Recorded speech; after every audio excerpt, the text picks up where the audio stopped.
Welcome to episode 17 of our small town series, guys. We are here in Old Saybrook, Connecticut, one of Connecticut's oldest towns. Let's go. We last left you in Newcastle, Delaware, where we enjoyed the cobblestone streets and apple cider that was so delicious. After our time in Delaware, we headed to New Jersey, where we stayed at a Harvest Host right outside of Philadelphia and explored the Free Liberty State Park on the edge of New Jersey. This is where we laid our eyes on the New York City skyline and the Statue of Liberty. Our minds were blown because this was all for free. Finally, we drove through Manhattan and made our way to Old Saybrook, Connecticut, where we are today.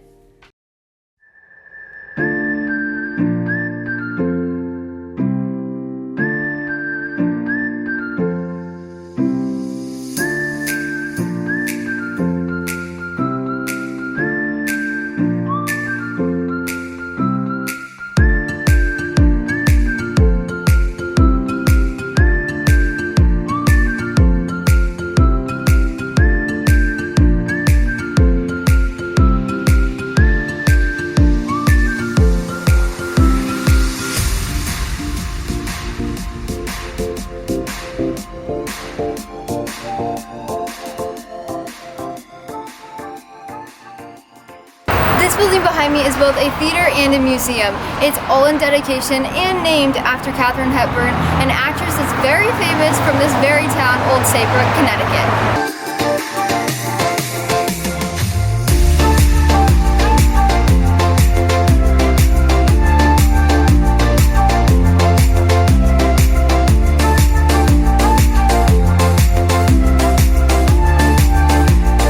Settled in 1635, Old Saybrook is Connecticut's oldest town on the coast. But surprisingly, it's not the oldest town in Connecticut itself.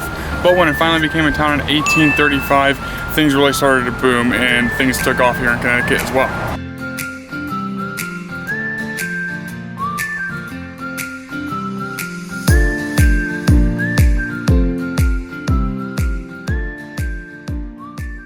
If you didn't know, Mark Twain, famous Mark Twain, spent some time here in Old Saybrook and actually told others that it is so awesome that they should come here as well.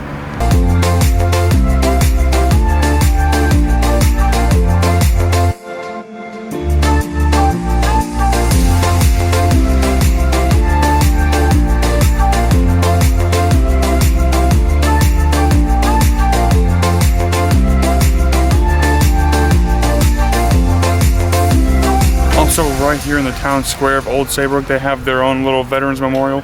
This is dedicated to men who fought and died from Old Saybrook in different wars. As you can see behind me, World War II took a pretty big toll on the town, but it's really awesome that these small towns remembering those who fought for them.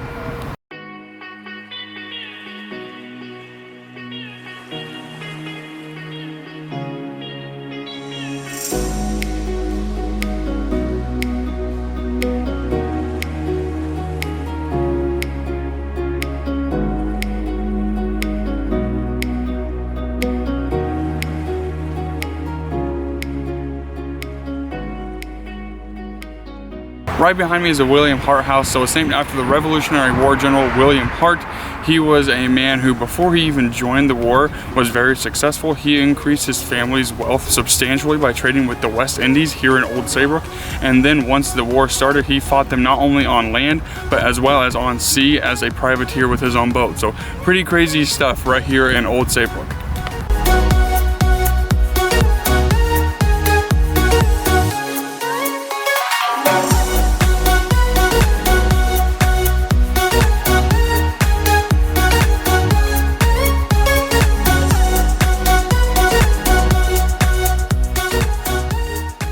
We've come to the edge of town right on the coast, and it's Fort Saybrook Monument Park. It's gorgeous here. There's a little marsh, the water's that way, the ocean, and there are little signs of history everywhere.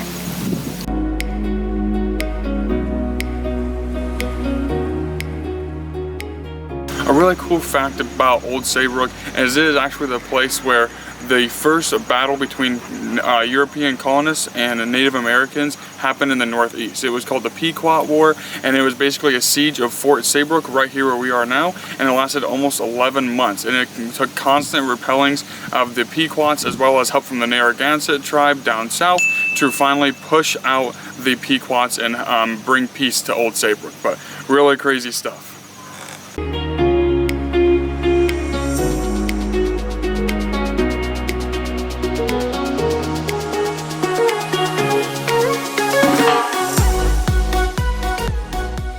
Prior to 1862, before the railroad was constructed, the only way to get across the mile-wide Connecticut River was the ferry. So that's really interesting, and I would not want to swim over a mile.